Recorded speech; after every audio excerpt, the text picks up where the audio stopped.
విషయంలో జరిగిన ఒక ఉదాహరణ చెప్తాను. నేను బాగా టీనేజ్లో ఉన్నప్పుడే యోగా, ధ్యానం, ప్రాణాయామ క్లాసెస్ చెప్పేవాడిని. డిఫరెంట్ ప్లేసెస్లో, స్కూల్స్లో, కాలేజెస్లో, హాస్టల్స్లో అట్లా దాదాపు రెసిడెన్షియల్స్ హాస్టల్స్లో, పాపులర్ అయిన రెసిడెన్షియల్స్ కాలేజ్ హాస్టల్స్లో నేనుండే ఏరియాలో నేనే అలా మొదలుపెట్టాను. మొదటగా యోగా తరగతులు చెప్పడం.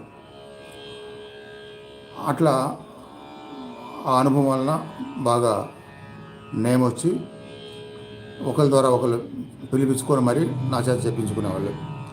ఆ మంచి నేమ్తోనే.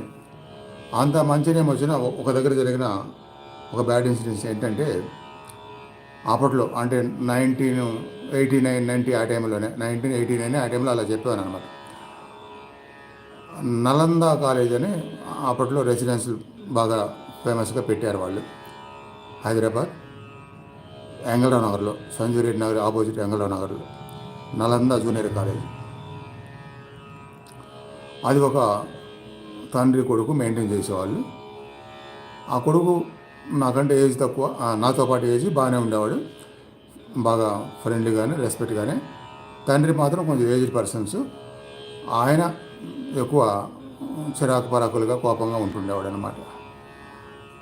అట్లా నేను హాస్టల్లో వెళ్ళి ఒక 1 అవర్ ప్రతిరోజు చెప్పి రావడం. ఎక్కడ ఫుల్ టైం చేయలేదు, పార్ట్ టైం 1 అవర్. ఆ 1 అవర్ చెప్తూ ఉండగా చాలా నా క్లాస్ని చాలా ఇంట్రెస్ట్గా, ఎంజాయ్మెంట్గా నేర్చుకునేవాళ్ళు ఆ ఇంటర్మీడియట్ పిల్లలు, మగపిల్లలు, ఆడపిల్లలు. ఎందుకంటే వాళ్ళకి ఎప్పుడూ ఆ చదువు రుద్దడం ఉంటుంది కదా హాస్టల్స్ అంటే.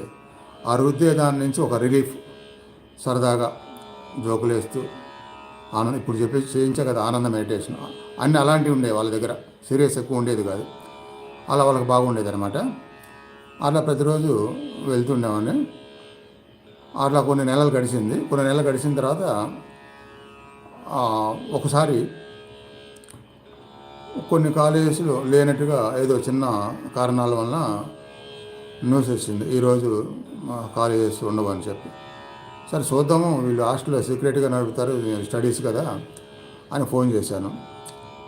ఉందా రమ్మంటారా అని చెప్పి చేస్తే అప్పుడు ఆ పెద్ద ఆయన ఎత్తి ఏం రావద్దు, అసలు రావాల్సిన పని లేదు, మీరు ఇక రావద్దు అన్నారు. నేను స్టన్ అయ్యాను. ఏంటి ఇలా అన్నారు?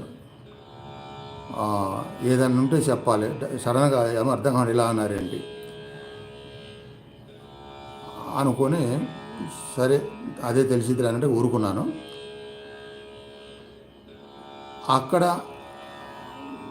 వర్క్ చేసే ఒక లెక్చరరు, నేను వేరే దగ్గర రాజధాని రెసిడెన్షియల్ అని అంతకుముందు చెప్పిన దగ్గర చేశాడు. అతను ఇక్కడికి మారి అతను నాకు కలిశాడు. ఒక 2-3 రోజుల తర్వాత కలిసి ఈ విషయం టాపిక్ వచ్చింది. అప్పుడు అతను చెప్పాడు, మీ ఫోన్ వచ్చినప్పుడు అక్కడ పెద్ద గొడవ జరుగుతుంది ఆఫీస్ రూమ్లో ఎవరితో, పేరెంట్స్తో. ఆ గొడవ జరుగుతూ ఉండగా మీరు కాల్ చేశారు రమ్మంటారని.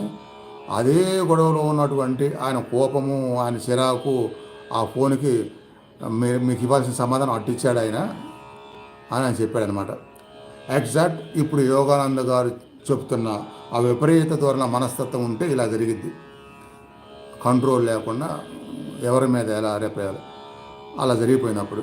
అదే ఈ సందర్భం వచ్చింది కాబట్టి నాకు అది గుర్తు వచ్చింది అనమాట. ఎప్పుడో మర్చిపోయాను, కానీ సందర్భం వచ్చింది కదా అది చెప్తాం జరిగింది. అయితే ఆ తర్వాత నేను చెప్పా కదా వాళ్ళ అబ్బాయి బాగానే ఉంటాడని చెప్పి, అతను సారీ చెప్పి మా ఫాదర్ అనుకోకుండా అప్పుడు ఆ సిచ్యువేషన్ అలా ఉండి అలా అనేసాడు. తర్వాత నాతో చెప్పారు, మళ్ళీ వచ్చి క్లాస్ చెప్పమని నువ్వు చెప్పు